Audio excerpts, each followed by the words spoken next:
2017, attorneys Victor Revel and Megan Garcia were leaving the courthouse with their client, Lloyd Edwards, after appearing in court in reference to a protection from abuse order initiated by Mr. Edwards' wife, Jasmine. Before leaving the courthouse, Mr. Edwards gave 2 of his 3 cell phones to Mr. Revel. As Ms. Garcia, Mr. Revel, and Mr. Edwards exited the courthouse, they were confronted by Deputy Ashworth and Deputy Ratliff of the Blount County Sheriff's Office in Blount County, Alabama, who were attempting to serve a search warrant for Mr. Edwards and his vehicle.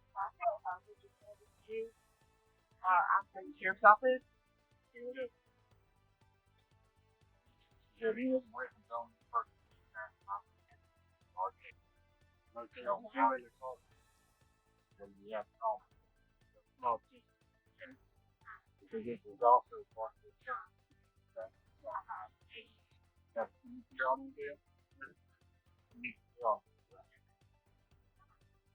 Face down, make sure you don't have any weapons.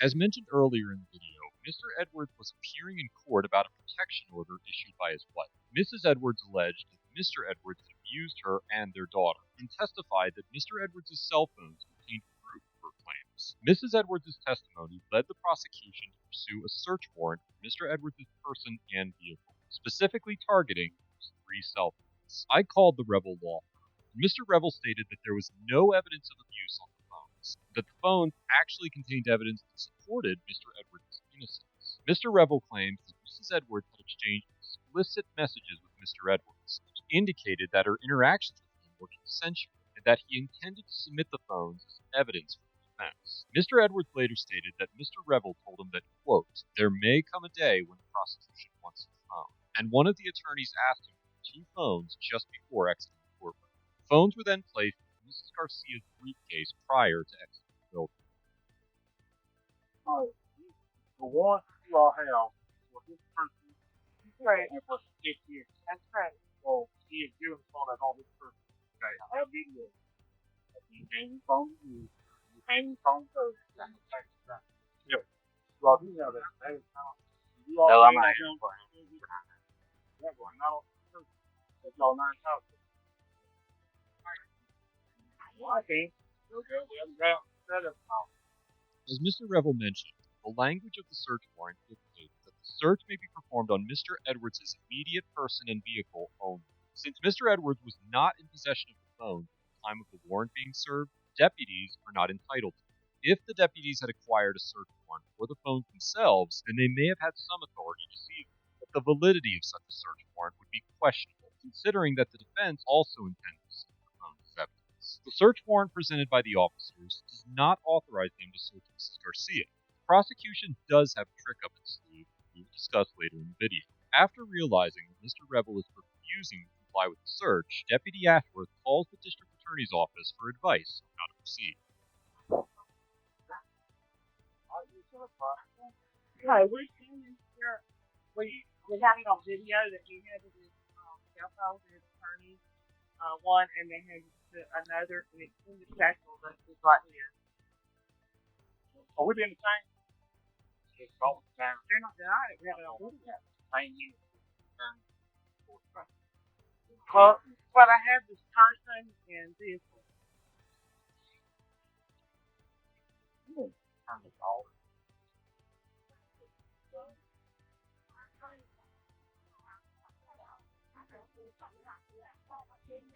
Okay.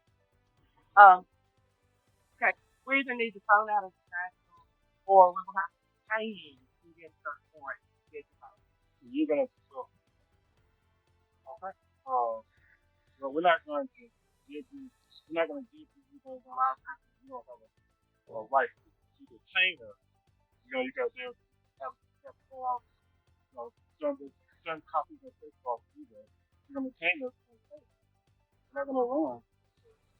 Yeah, and you all tell us we are being right. Yeah.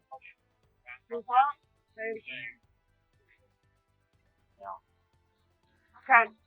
You both are under arrest for obstructing government operation. That's correct.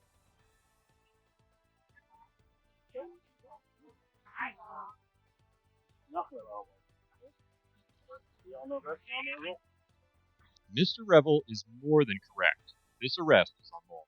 Not only are the deputies charging Mr. Revel under the authority of an irrelevant search warrant, neither Mr. Revel or Mrs. Garcia did anything that would constitute a violation of Alabama Code 13A-10-2. The code states that a person commits the crime of obstructing governmental operations if, by means of intimidation, physical force, or interference, intentionally obstructs the administration of law or prevents a public servant from performing a governmental function. Neither Mr. Revel nor Mrs. Garcia conducted themselves in a manner that was intimidating, physically forceful, or interfering. They both simply stated they would not comply with the deputies' unlawful orders. They did nothing to prevent the deputies from seizing the phone. If the deputies were so sure that the search warrant authorized them to seize the phones, then what was stopping them from taking Mrs. Garcia's bag and getting them? Certainly not Mr. Revel or Mrs. Garcia.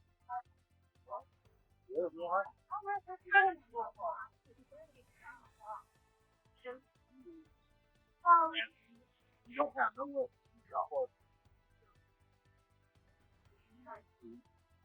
We have it on video. We have not gone to the wall. We are arrested.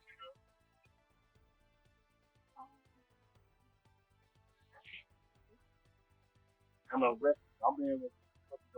This crap.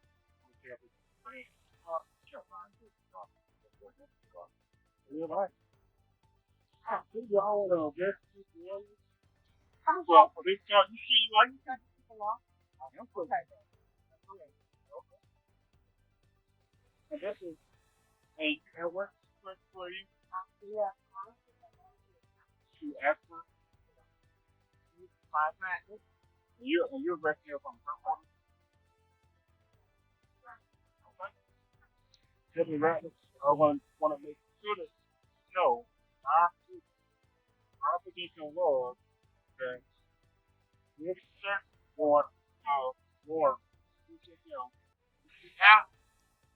he gave us some so did not do anything for you all stop. You all want I'm out of here. We're not so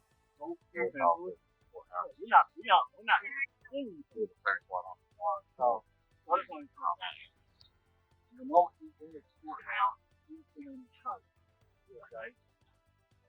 For the reason this is alright.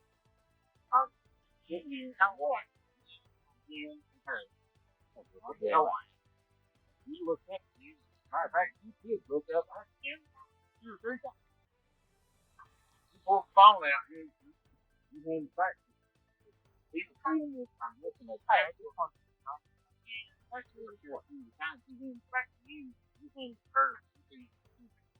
Okay, that is evidence for this stuff.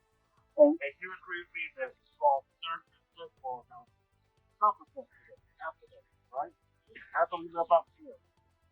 The deputies failed to understand the authoritative limitations of the search warrant, and Mr. Revel and Mrs. Garcia were arrested and charged with Code 13A-10-2. The prosecution initially offered to drop the charges if Mr. Revel agreed to write a letter apologizing and admitting that the deputies did nothing wrong.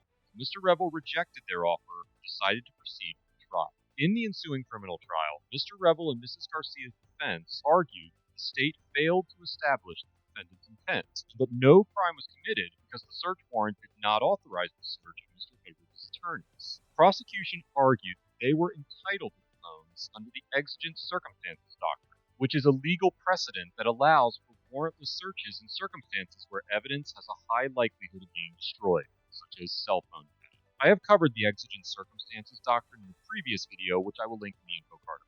During the trial, Mr. Edwards, who was still under investigation at the time, testified for the prosecution, but stated that District Attorney Casey tried to prep him in his testimony, even though she had reportedly recused herself from the case. Mr. Edwards became a key witness for Mr. Revel's defense. Ultimately, Judge King acquitted Mr. Revel and Mrs. Garcia of all charges and stated that the deputies were wrong about the authority of the search warrant and that the defendants never physically prevented the deputies from carrying out their duty. Edwards. Mr. Revel and Mrs. Garcia were forced to recuse themselves from Mr. Edwards' case after filing 2 separate federal lawsuits against Deputy Ratliff and Deputy Ashford, as well as District Attorney Casey and the Assistant District Attorney Scott Gilliland. It is worth noting that Mr. Edwards has yet to go to trial. His case has been reset by a different grand jury several times in the past 2 years. It is highly irregular for a district attorney to delay indictment when the suspect has been charged.